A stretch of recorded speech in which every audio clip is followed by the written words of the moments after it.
வணக்கம் மக்களே.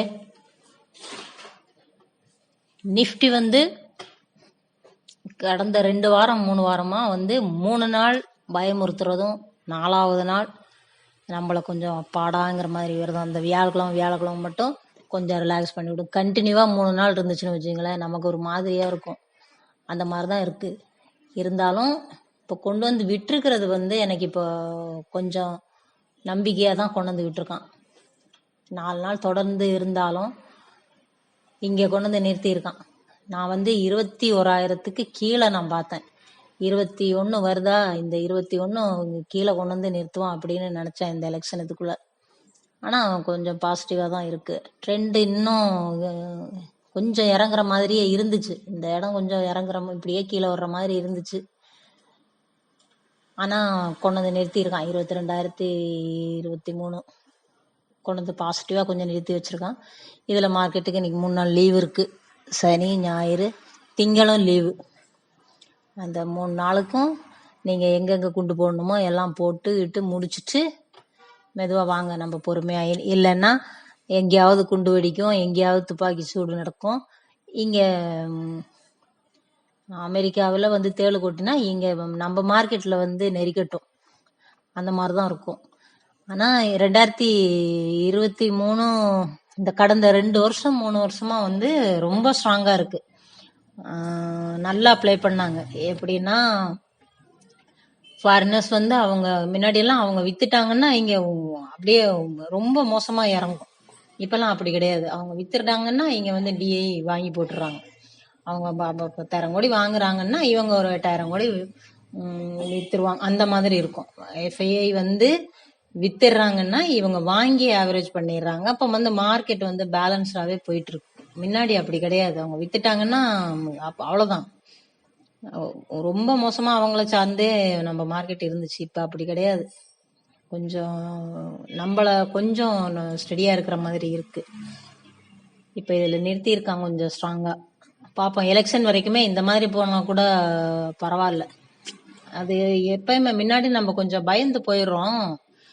கண்டினியூவாக ஏதாவது பெரிய ரீசன் இருந்து இப்படி இந்த மாதிரி ஏறுற மாதிரி அப்படி மோசமாக இறங்கினா தவிர மற்றபடி இந்த மாதிரி இருக்கிறது மொத்தத்தில் பாருங்களேன். இப்படி பார்த்தா இங்கேருந்து பார்த்தீங்கன்னா இது என்ன, இது இந்த ட்ரெண்டு பாருங்க, இது என்ன இப்போ பிரச்சனை? இந்த மார்க்கெட் இந்த இறக்கத்தில் ஒரு 4-5 ஸ்டாக் பார்த்து வச்சுருந்தேன். எம்சிஎக்ஸ் எப்பயுமே இப்போ கைவசம் என்கிட்ட இல்லைன்னாலும் எப்பயுமே என்னோட போர்ட்ஃபோலியோவில் எம்சிஎக்ஸ் இருக்கும். ஏன்னா மார்க்கெட் ஒரு மாதிரி ஃபால் ஆகுற டைமில் எல்லா ஸ்டாக்கும் இறங்கிட்டே போணுச்சுன்னா இந்த எம்சிஎக்ஸ் அந்த டைமில் தான் ஏறும். எம்சிஎக்ஸ் ஏறும். இல்லைன்னா கூட ஒரு பேலன்ஸ்டாக என்னோட போர்ட்ஃபோலியோ ரொம்ப ஒரு மாதிரி ரணகலமாக இல்லாமல் பண்ணுறது இந்த எம்சிஎக்ஸ். அதனால் நான் இதை கொஞ்சம் வச்சுருப்பேன். கொஞ்சம் நம்மளுக்கு நிம்மதியாக இருக்கும். அது கொஞ்சம் ஏறும். குறிப்பிட்ட சில ஷேர் இருக்குது அந்த மாதிரி. அப்போ அதனால நான் இந்த எம்சிஎக்ஸ் இது பண்ணி வச்சுருப்பேன். இது ரொம்ப ஏறி அவன் எங்கே போனான், அவன் 3000 என்னமோ போயிட்டு இருந்தான். எவ்வளோ 4000 தொட்டிருக்கான். தொட்டு அதுக்கப்புறம் கீழே வந்தான். எங்கே வந்தான்? 3300 வந்தான். திருப்பி இங்கே வந்திருக்கான். சரி, இப்போ திருப்பி ரொம்ப இங்கே இறங்கினான் பாருங்க. 3100 கிட்ட அவன் வந்தான். 3100 கிட்ட அவன் வந்துட்டு திருப்பி இப்போ திருப்பி அதை இதாகி வர்றான் பாருங்க. திரும்பி இங்கே வர்றான். இது இப்படியும் வரலாம், இல்லை இதுக்கு மேலே போய் அந்த இது இப்படியும் போகலாம். இதிலேருந்து இப்படி பார்த்துக்கணும், இப்படி ஆகலாம். இது மேலே ஏறுறதுக்கு இப்போ மார்க்கெட்டோட மூமெண்ட் என்ன பண்ணுதுன்னு தெரியல. ஆனால் ரொம்ப ஃபாஸ்ட்டாக இந்த ரிட்டர்ன் ஆகிருக்கிறது ரொம்ப ஃபாஸ்ட்டாக இருக்குது. இந்த 2 நாளுக்குள்ளே 3000 என்னமோ நான் பார்த்தேன். 3300 வந்துட்டான் பாருங்க 2 நாளில். இது அதுதான் ரொம்ப ஃபாஸ்ட்டாக இது அப்படியே மூவ் ஆகி வந்துடும். இது இந்த 3900 அது வேகமாக வரும்னு எதிர்பார்க்குறேன். அதுக்குள்ளே ஏதாவது மார்க்கெட்டை குழப்பாமல் இருக்கும் பட்சத்தில் இது தனியாக அந்த ஸ்டாக்கோட இது. அடுத்த ஸ்டாக் பார்க்கலாம். அடுத்து பிஎஸ்சி. இது ஒரு 2600 வரைக்கும் அவன் போயிருந்தான். போயிட்டு திருப்பி இறங்கி மறுபடி ஏறி அது ட்ரெண்டே மாறுதோ அப்படிங்கிற மாதிரி கொஞ்சம் கீழே வந்துட்டு இருந்தான். எங்க 1937 வரைக்கும் வந்துட்டு இருந்தான். திருப்பி மறுபடியும் ரொம்ப ஃபாஸ்டா இப்ப திருப்பி ரிட்டர்ன் ஆகியிருக்கான். இது இப்ப மறுபடியும் அந்த 2600 நான் எதிர்பார்க்கிறேன். 2000 இல்லைன்னாலும் 2400 இது எதிர்பார்க்கிறேன். ஏன்னா அதோட மூவிங் வந்து ரொம்ப ஃபாஸ்டா இருக்கு. இதுக்குள்ள பொதுவான மார்க்கெட்டோட இதை நான் விட்டுடுறேன். இந்த ஸ்டாக்கோட இதை மட்டும் நான் சொல்றேன். இதை நீங்க பார்த்து உங்களோட அனலைஸ் நீங்க எல்லாத்துக்குமே பொதுவானதான். நீங்க உங்க சொந்த முடிவை நீங்க சொந்த புத்தியை பயன்படுத்தி நீங்க எடுத்துக்கணும். என்னோட நான் வந்து அனலைஸ் பண்ணி குறிப்பிட்ட ஸ்டாக் என்னோட இதுல இருக்கும். இங்க பாருங்க, இங்க இவ்வளவு தூரம் இது ஏறிட்டு வந்தது, இப்ப திருப்பி இப்படியே வந்துட்டு இருக்கு. திருப்பி இதோட இது மூமெண்ட் பாருங்க, இது ரொம்ப ஃபாஸ்டா இருக்கு. இதுல ஒரு 300-400 இருக்கு. இது ஏன் விடுவானே அப்படிங்கறதுதான். இத யாரும் பயன்படுத்துறீங்கன்னா பயன்படுத்திக்கலாம். மற்றபடி இப்ப உள்ள மார்க்கெட்டோட சூழ்நிலை அதை நீங்க மைண்ட்ல வச்சுக்கணும். இப்ப கொஞ்சம் கவனத்தோட நீங்க செயல்படணும். மற்றபடி அதுக்கான ப்ராஃபிட் அதை இது பண்ணி கொடுத்துக்கிட்டே தான் இருக்கும். அதை நம்ம பார்த்துக்கலாம். அடுத்து IRDA, அது வந்து எங்க போணுச்சு? இந்த ரேட்ல இருந்து 125ல இருந்து இங்க 213 வரைக்கும் அது போணுச்சு. போயிட்டு அதோட இறக்கம் பாருங்க, வெட்டுக்கிளி மாதிரி. இது இங்க போயிட்டு இங்க வந்து திருப்பி இப்ப ஸ்டார்ட் ஆயிருக்கு. ஆனா இது வந்து கன்ஃபார்ம் கிடையாது. இந்த இடம் வந்து இது இப்படி சப்போஸ் ஏதாவது ஒரு இது வந்து IPOல இருந்து இப்ப இது புதுசா இருக்கிறதுனால இதோட மூமெண்ட் வந்து அதோட ஹிஸ்டரி வந்து நமக்கு புதுசு. இதோட ஹிஸ்டரி எப்படி இவனோட ஹிஸ்டரியை பதிவு பண்றான் அப்படிங்கறத நம்ம வந்து இனிமே பாத்துக்கணும். ஆல்மோஸ்ட் நீங்க பாருங்க, இப்படி போயிருக்கிறது, இப்படி வந்திருக்கு, திருப்பி ஸ்டார்ட் பண்றான்னா இது அடுத்து இப்படி வர்றதுக்கான வாய்ப்பு இருக்கு. இது எங்க அவன் திருப்பி மறுபடியும் இறங்குறான், இப்படி இறங்கி அவன் இங்க வர்றானா, இல்ல அவன் இப்படி இங்கே மேல போறானா அப்படிங்கிறத நம்ம பாத்துக்கணும். ஆனா இந்த இடம் இம்பார்ட்டன்ட். இந்த இடத்த நம்ம பார்த்துக்கணும். ரேட்டு கம்மியானது, நல்ல ஸ்டாக் தான். அதில் எப்படி ப்ராஃபிட் கொடுத்தானோ அதே மாதிரி வந்து திரும்ப IPO எல்லாமே அப்படிதான் இருக்கும். அது பாட்டுக்கு ஏறும், திருப்பி வரும், மறுபடி ஏறி தன்னோட இடத்த அவன் தக்க வச்சுக்குவான். அந்த மாதிரிதான் இருக்கும். இதையும் பார்த்துக்குங்க. அடுத்து ஈமுத்ரா, இதுவும் இப்படிதான். அது வந்து பாருங்க, நீங்க 2 நாள்ல எவ்வளவு ஏறி இருக்கான் பாருங்க. 635 ரூபாயில இருந்து இங்க 830 ரூபா ஒரே ஏத்தமா ஏறி இருக்கான். சரி, இவன் என்ன இப்படி ஏறி இருக்கான் அப்படின்னுட்டு இது கண்டிப்பா இன்னும் கொஞ்சம் அது மேல போறதுக்கு வாய்ப்பு இருக்கு. இது என்ன பண்றான், இது என்னன்னு போய் பார்ப்போம் அப்படின்னுட்டு போய் பார்த்தேன். FII வந்து எவ்வளவு 4 சம்திங், அதுல இருந்து 23ல கொஞ்சம் குறைச்சிருக்காங்க. அப்புறம் பழைய இது ஆட் பண்ணிருக்காங்க. DAI வந்து இந்த இடையில கொஞ்சம் குறைச்சிட்டு மறுபடியும் அவங்களும் கூட்டியிருக்காங்க. சேல்ஸ் வந்து 116, 132, 180, 250, 350 அந்த 4 கால் பாச்சு இது. அப்புறம் ப்ராஃபிட்டும் அது மாதிரி தான் இருக்கும். 25 கோடி, 41, 61, 71 தான். இந்த மாதிரி இந்த கடைசியில ஒரு இது இருக்கு பாருங்க, இதுதான் வந்து கடனை பாருங்க. கடனை வந்து நல்லா குறைச்சிருக்காங்க. கடனை குறைச்சிட்டு சேல்ஸ் கூடி ப்ராஃபிட் கூடி, இது மாதிரியான விஷயம் வந்து நல்ல ஒரு விஷயம். இதுதான் வந்து இந்த மாதிரி இருக்கையில தான் போய் இன்வெஸ்ட் பண்ணுவாங்க எல்லாரும். இது ஒரு நல்ல ஒரு இது. இங்க இந்த விஷயம் இங்க நடக்கிறதுனாலதான் அங்க அது நடக்குது. அது அங்க நடக்கிறப்ப நம்ம இங்க வந்து பாக்குறோம், இது என்ன நடக்குது இங்க அப்படிங்கறத நம்ம இங்க வந்து பாக்குறோம். ஏன்னா இந்த ஸ்டாக்ல எனக்கு பெரிய அனுபவம் இல்லை, அதனால நான் வந்து இதை பாக்குறேன். அனலைஸ் பார்க்கலாம். Debit free, almost debit free இது கொடுத்துருப்பாங்களே. டிவிடெண்ட் வந்து முன்னாடி கொடுக்கல, 2022க்கு மேல கொடுத்துருக்காங்க. 22, 23 கொடுத்துருக்காங்க டிவிடெண்ட். சார்ட் மேக்ஸிமம் பார்க்கும்போது 10 இயர்ஸ் பார்க்கலாம்.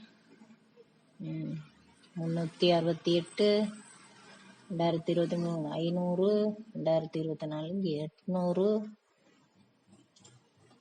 இப்படிதான் இருக்கு. அதோட இது நல்லா இருக்கு. இந்த மாதிரி ஸ்டாக் எல்லாம் மார்க்கெட் இந்த மாதிரி இருக்கிறப்பவும் இந்த மாதிரியான ஸ்டாக் எல்லாம் இருக்கு நமக்கு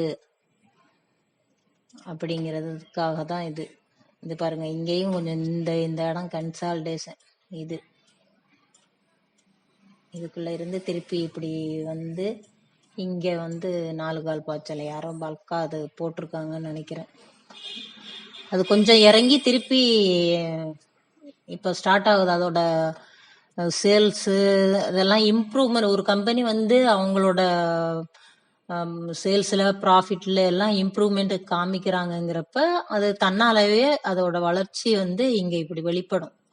இந்த மாதிரி வெளிப்படும். நம்ம அங்க பார்த்து இங்கேயும் பார்க்கலாம், இல்ல இங்க பார்த்து அங்க பார்க்கலாம். இது இல்லாம வெறும் டெக்னிக்கலி கூட நம்ம போலாம். என்ன இது இவ்வளவு தூரத்துக்கு இல்ல இப்படி இருக்கே அப்படிங்கறதுனால நான் அதை அங்க போய் பார்த்தேன். இது மாதிரி நீங்களும் பார்த்து பயனடையணும். இப்ப நான் ஒரு 4-5 ஸ்டாக் பார்த்தேன். நான் என்னென்ன ஈமுத்ரா பார்த்தேன், பிஎஸ்சி, ஐஆர்டிஏ, அடுத்து எம்சிஎக்ஸ் பார்த்தோம். எம்சிஎக்ஸ், பிஎஸ்சி, ஐஆர்டிஏ, எம்சிஎக்ஸ், ஈமுத்ரா, இன்னொன்னு பார்த்தனே பாரத் ஃபோர்ஜ். அதுவும் வந்து நல்ல ஒரு இடத்துல இருக்கு பாருங்க. அருமையான இடம் இது. இந்த மாதிரியான இடம் இந்த இப்படி வந்து அதுக்கு பாருங்க. இவ்வளோ இறக்கத்துக்கு அப்புறம் கொஞ்சம் ஏறி திருப்பி இது பண்ணி திருப்பி இங்க ஒன்று வச்சிருக்கான்.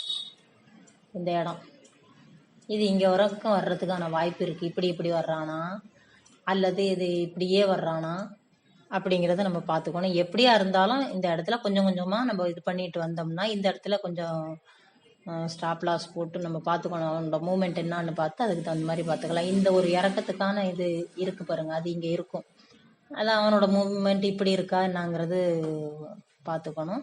ஆனா இந்த மாதிரியான இடம் இதை நம்ம கவனிச்சுக்கணும். இதுவும் அருமையான இடம், இதையும் பார்த்துக்கணும்.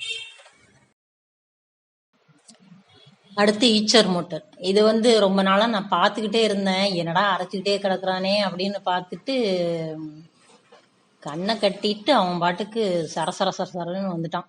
எங்க இந்த இடத்துல இருந்து 3200 இருந்து அவன் திருப்பி எங்க அந்த ஃபர்ஸ்ட் டார்கெட் அவன் வந்துட்டான். 3900 4000 வந்துட்டான். இதுக்கு அடுத்தது இருக்கு இங்கே. அதுக்கு அவன் வர்றானா இல்ல இந்த இடத்துல இருந்து மறுபடி திரும்புறானா தெரியல. ஆனா இந்த இது வந்து நல்ல ஒரு இது எனக்கு இருக்கு, அச்சீவ் ஆயிடுச்சு. இதுக்கு அடுத்து உங்களுக்கு மேல இருக்கிற இதுதான். இதுவுமே ஒரு நல்ல ஸ்டாக். ரொம்ப நாளா நான் இது பார்த்துக்கிட்டே இருந்தேன். இது ரொம்ப நாளா அவன் இருக்கிறான் கீழே. இங்க இந்த கீழே வர்ற பையன் நான் பார்த்தேன். திருப்பி இதுவும் பார்த்தேன். இங்கேயும் விட்டேன், இங்கேயும் விட்டேன். ஆனா இந்த கேண்டில் வந்து இது வந்து இதுக்கு இன்னமும் அப்ல இன்னும் மூமெண்ட் இருக்கு அப்படிங்கிற மாதிரி எனக்கு தோணுது.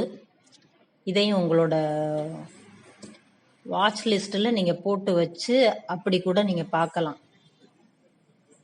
இது மாதிரியான மூமெண்ட் வந்து கொஞ்சம் இன்னொரு கொஞ்சம் ஒரு 200 ரூபாய்க்கு இங்க இடம் இருக்கு தாராளமா.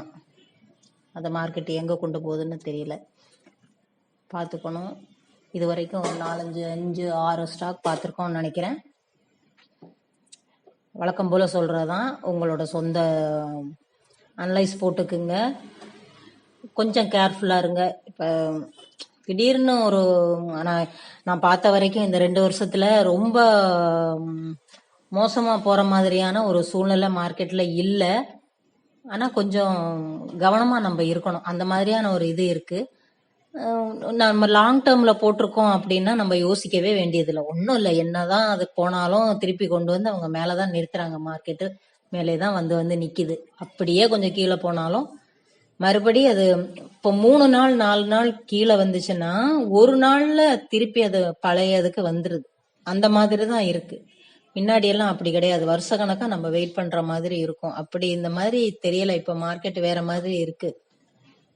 ஆனா அந்த பழைய பயம் நமக்கு இருக்கும். ஒரு நாள்ல 2 நாள்ல அதுவும் ஒரு 300 பாயிண்ட் 500 பாயிண்ட்டுக்கே நம்மளுக்கு வந்து ஸ்டாக்ஸ் எல்லாம் எங்க போயிருது.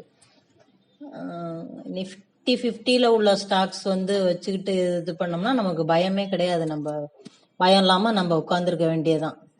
கொஞ்சம் பொறுமையா போட்டு வச்சுட்டு அடுத்த வேலையை பார்க்க வேண்டியதுதான். வெறும் மார்க்கெட்லயே உட்கார்ந்து இருக்கிறவங்களுக்கு தான் இது கொஞ்சம் மண்டைக்கு ஏறுற மாதிரி அது நமக்கு இருக்கும். அது இல்லாம வேற தொழில் செய்யறவங்கன்னு வச்சுங்களேன், நம்ம ஏதோ ஒரு இதை போட்டு வச்சுட்டு நம்ம ஒரு வேலையை பார்த்துட்டு திருப்பி வந்து பாக்குறப்ப அது ஒரு நேரம் லாஸ் கொடுத்தாலும் அடுத்த நேரம் வந்து பாக்குறப்ப அது ப்ராஃபிட்டா இது பண்ணி வச்சிருக்கோம். இந்த டெய்லி பார்த்து பார்த்து பார்த்து பார்த்துக்கிட்டு நமக்கு மண்டையை ஏத்திக்கிட்டு பண்றதுதான் நமக்கு அதே பைத்தியமா இருக்கிறதுனால நமக்கு அப்படி இருக்கு. நம்ம கூட அப்படி இருந்துட்டு இருந்தோம்னா கூட நம்ம மார்க்கெட்டை இது மாதிரி நம்ம பார்க்கலாம். எப்படி இருக்கு, இவ்வளவு காலம் எப்படி இருந்துச்சு, இப்போ எப்படி இருக்கு, இந்த எலெக்ஷனுக்கான ஒரு தடுமாற்றம் தான் இது. மார்க்கெட்டு கொஞ்சம் நிதானமா இருக்கும், அதுல நம்மளும் கொஞ்சம் நிதானமா இருந்துக்க வேண்டியது. இது கொஞ்சம் முன்னாடியே எல்லாம் கொடுத்துட்டு கையில பணம் வச்சுக்கிட்டு இருக்கிறவங்க இருப்பாங்க. என்ன ஒன்னும் எதுவுமே ரொம்ப தெரியாமலே இருக்கிறவங்க தான் கொஞ்சம் சிரமப்பட வேண்டியது இருக்கும். ஏன்னா அவங்க தேர்ந்தெடுக்கிற ஸ்டாக் வந்து பிரச்சனைக்குரிய ஸ்டாக்கா இருந்தா மட்டும்தான். இப்போ ஒரு நல்ல ஸ்டாக்னா அது எவ்வளவு இறங்கினாலுமே திருப்பி அவன் திருப்பி அந்த இடத்துக்கு அவன் வந்து அந்த ப்ராஃபிட்டை கொடுத்துட்டு தான் இருக்கான். எப்படி பார்த்தாலுமே மறுபடி என்ன சிலது கொஞ்சம் நீண்ட காலம் எடுக்குது அந்த ஸ்டாக், கொஞ்சம் அவங்களோட ப்ராஃபிட் இதுகளை பொறுத்து கொஞ்சம் டைம் எடுக்குது. அது இல்லாம இருக்கு, ஸ்டாக்ல எந்த பிரச்சனையும் இல்லை அப்படிங்கிறப்ப இந்த வேற காரணங்களால மார்க்கெட் இறங்குது பாருங்க, அந்த காரணத்துக்கு 2 நாள் தான் அது திருப்பி அது மறுபடியும் அது வந்துடும். அதனால எனக்கு என்னமோ ரொம்ப இதுக்கு யோசிக்க வேண்டியது இல்லைங்கிற மாதிரி இருக்கு. இதுக்குள்ள நம்ம ஸ்டாக் எங்கெங்க எது எது இருக்குன்னு பார்த்து அதுல நம்ம ஏதோ ஒன்று பண்ணிட்டு இருக்கலாம். இல்ல நமக்கு அது வேண்டாம் அப்படிங்கிற மாதிரி இருந்துச்சுன்னா தூக்கி மூடி கட்டி வச்சுட்டு இன்னும் 2 மாசம் இருக்கா, வேற ஏதாவது வேலையை பார்த்துட்டு மறுபடியும் அது வந்து என்ட்ரி ஆகலாம். மறுபடியும் என்ட்ரி ஆகிறப்ப கூட நமக்கு விஷயம் ரிசல்ட் தெரியறதுக்குள்ள மார்க்கெட்டுக்கு ரிசல்ட் தெரிஞ்சிடும். மார்க்கெட் அதுக்கு முன்னாடியே ரியாக்ட் பண்ண ஆரம்பிச்சிடும். அப்போ நம்ம வந்து என்ட்ரி ஆகிறப்ப மார்க்கெட் வேற மாதிரி போகும். இது எல்லாம் கூட நீங்க மார்க்கெட்டுக்குள்ள வந்து நீங்க என்ட்ரி ஆகி தான் பார்க்கணும்னு இல்லை. நீங்க மார்க்கெட்டை பார்த்துக்கிட்டு இருந்தாலே உங்களுக்கு அதுவே கூட மார்க்கெட்டோட மூமெண்ட்டை வச்சு இதுதான் ரிசல்ட் அப்படிங்கறது கூட நம்ம தெரிஞ்சுக்கலாம். ரொம்ப பேசிட்டேன்னு நினைக்கிறேன். நன்றி, வணக்கம்.